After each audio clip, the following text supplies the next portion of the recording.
Abahungiye hagati mu gihugu n'abahunguka bava hanze abo bose bahura n'ibibazo ariko rero abatware basanzwe babajejwe baragerageza kubafasha kuva mu ngorane baba barimwo. Hatungimana Jean Beri musitanteri wa komine Mabanda mu ntara ya Makamba arashikiriza rero ingene agerageza gufasha abahungutse n'abahungiye hagati mu gihugu kugira ngo bashobore kugira ubuzima nk'ubw'abandi bantu. Ibi rero akaba yabishikirije mu gihe umugwi w'igihugu wigenga ujejwe agateka ka zina muntu wari waramutse utunganya uruganda mu ntara ya Rutana kugira ngo rero bahanahane ivyiyumviro ku bijanye n'ubuzima bw'abahungutse hamwe n'abahungiye hagati mu gihugu. Reka rero tumwumvirize. Gukurikirana uruganda rwatunganijwe n'umugwi w'igihugu wigenga ujejwe agateka ka zina muntu bijanye no gukingira abahungiye hagati mu gihugu canke abahungutse. Mbega mwebwe nk'abajejwe intwaro mwebwe abo bantu mubafasha gute? Murakoze cyane. Abo bantu abahungutse bagiye muri komine Mabanda, muri komine yegereye cyane igihugu cya Tanzania, rero barahunguka ku bwinshi cyane, ari nacyo gituma mbere bahashize n'icyo kigo gihugura abahungutse. Rero baje kenshi barabadushikiriza, badushikirije dufate nk'ababa muri komine Mabanda nyine bavukaho, hanyuma haba hariko imisozi bavako kore dokima zose baba zifise aho bava n'aha imitumba yose bigize komine Mabanda.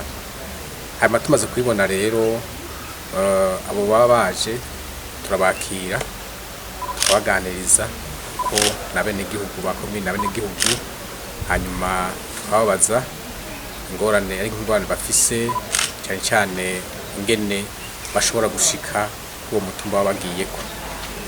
Rero turi ngaho baratubwira ingorane baba bafise, tugashobora imodoka baduhaye, imodoka za leta, imodoka za komine, badafise uburyo tugashobora kubashikanaho hama tukaforoma ku mutumba uko bategerezwa kubakira ku matongo yabo babagiyeko.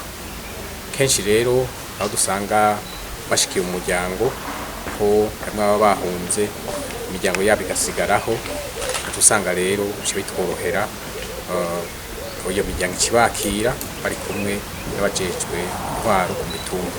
Mbega hariho abashobora guhunguka ntibashobore kuronka nk'aho bashikira nk'aho mu miryango, mbega komine yoyo ibafasha gute kugira ngo baronke aho baba? Muri ico gihe kenshi twarigeze kubona bamwe baza bahungutse ugasanga ntibazi iyo bava. Abo rero wacu usanga leta yaciwe muri administration, twebwe nyine komine twababwiye ati aha n'aha hariho aho twoshobora kubashira, mugabo leta nayo ikacitanga uburyo ikabubakira nk'amazu. Ubu village Musenyi niyo usanga abo bahungutse bose bararoseho kandi benshi cyane, baca baronka imetero 50, hanyuma baca baronka n'imetero 100 zo barimamwo. Ubu hose yacibafasha uko nyene kandi ho bari.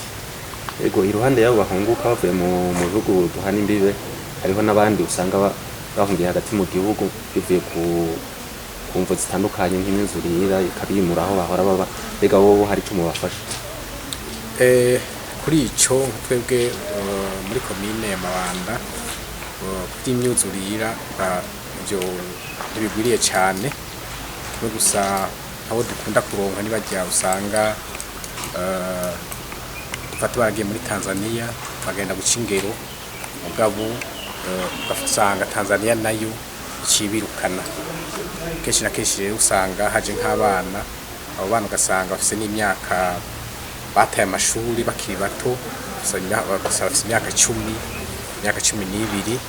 Rero babajije bava ugasanga bava za Kirundo, za Hehe, za Karusi. Muri ico gihe rero administration turafasha bikomeye, basanga muri déplacement kugira tubashikirize imiryango yayo, twaje dufata twasha mu gitoro modoka tukabazana nk'Igitega, tukanabwe nk'abandi basitanteri bagenzanje twaduhuriraho bagaca batora umwe abo nibajya baba bitwa abarufure rero kenshi nk'abo nk'abo usanga bagize nk'imyuzurira iwaje twaguriye cyane